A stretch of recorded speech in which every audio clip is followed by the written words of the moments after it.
Ferrari has had yet another disappointing weekend after a strong performance in the qualifying session. Charles LeClerc has managed to secure another pole position, his 16th for Ferrari and his 6th pole this season.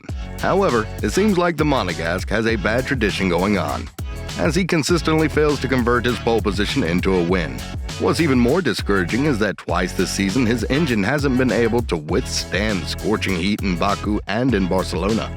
The other driver, Carlos Sainz Jr., isn't really beneficial for Ferrari either, as the Spaniard is making consistent mistakes, and despite Monaco and Bahrain, he hasn't been able to keep up with the pace of Leclerc and both Red Bulls. So after the amazing 1-2 win in Bahrain at the season debut, Ferrari has seemed to fall off severely. But why is the Italian team struggling so much? And are the drivers feeling the pressure of underperforming race after race? Stick with us until the end of this video, as we'll provide you with a deep insight into Ferrari's recent struggles and what's next for them. Ferrari has started the season with a huge boom, managing to secure a dominant 1-2 win in Bahrain with Charles Leclerc leading the way. This race also saw an amazing battle between Leclerc and Verstappen, as both young drivers were able to pass each other in clean manners. However, the Flying Dutchman has experienced reliability issues with his car along with Perez, so the advantage went in Ferrari's favor early in the season. Many fans speculated that Ferrari would have a dominant season and are on the right track to securing the championship early in the season. This was claimed so early in the season due to the underperforming car of Mercedes. Even after the third race on the calendar, people were starting to call on Leclerc as the champion and that the title is his to lose as things stand. This was because Verstappen has suffered yet another DNF, and then things were seeming like Red Bull is back on the bad tracks with their reliability issues. So what happened from race 3 to race 8, and how did Ferrari manage to lose their momentum? Leclerc has performed well in Italy, as he managed to qualify P2 right behind Verstappen. However, he has lost his position to Perez, and when he was chasing him so desperately, he has managed to spin and lose track position up to P6. This is when people have started to question Leclerc's mentality.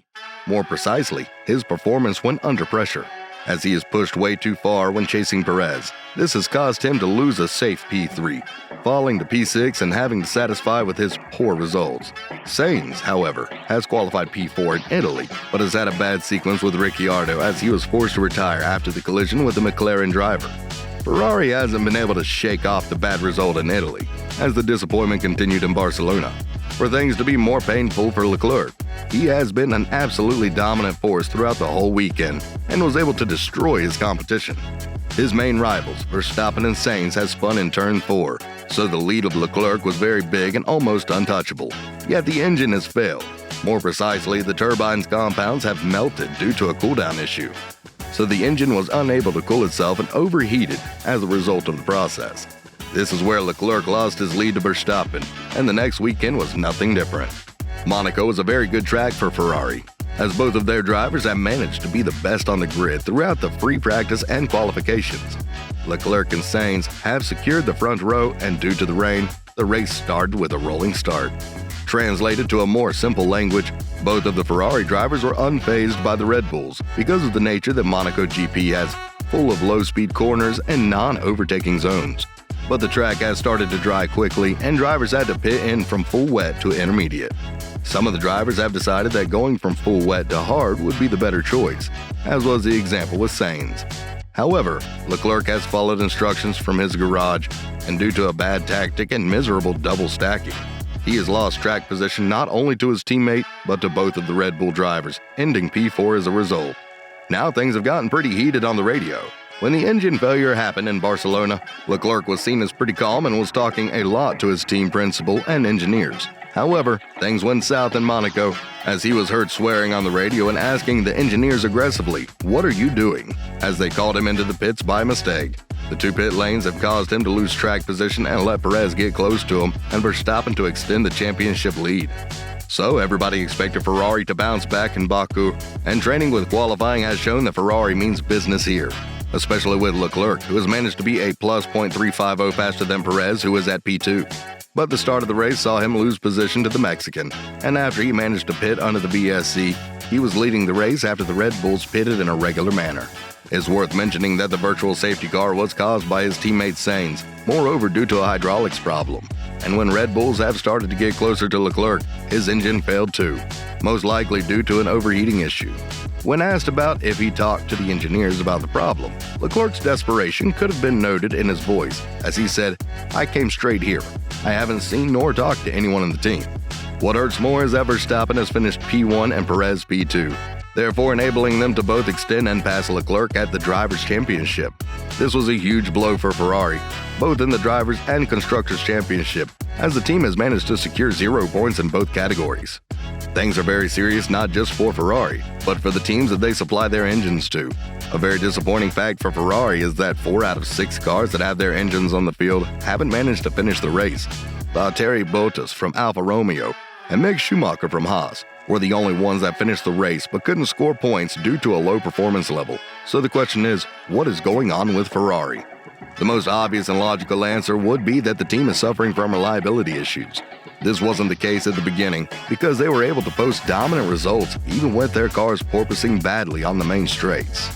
However, the problems that are occurring in the F1 constructors that are supplied by Ferrari have started to show the flaws of the Ferrari engines, making it less and less likely for Ferrari to fix them in time. Things are going to become only worse for Ferrari as the budget cap this year isn't allowing the team to spend a massive amount of money on repairments, no matter what nature are they made of. Also, some of the constructors may look in another direction when it comes to engine supplies because Alfa Romeo and Haas have had a very good start to the season.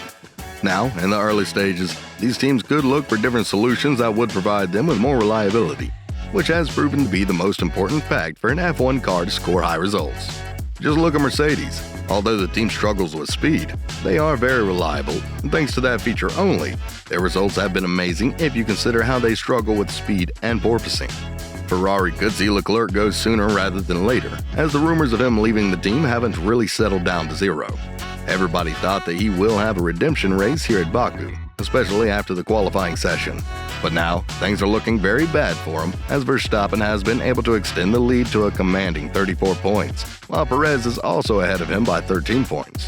If Leclerc cannot receive a 100% from his car, then he may take his talent somewhere else, a move that would leave Ferrari devastated after the years they've invested in rebuilding the reputation of the team. Things aren't looking well for Ferrari, and they have lost a massive amount of points to their main rival, Red Bull.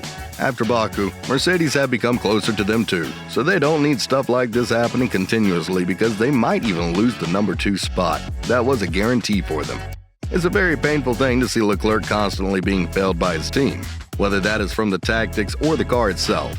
He has passed Verstappen in the total number of pole positions, but has a very low percentage of pole-to-win conversion, making his pole positions very useless. What do you think is the next move for Ferrari? Do you think that they will get on top of their problems with how the budget cap is threatening both the upgrades and reparations of engines? Or do you think that they'll definitely lose the battle to Red Bull and possibly Mercedes, who seem to emerge as the next challengers to Ferrari? Let us know below. Let us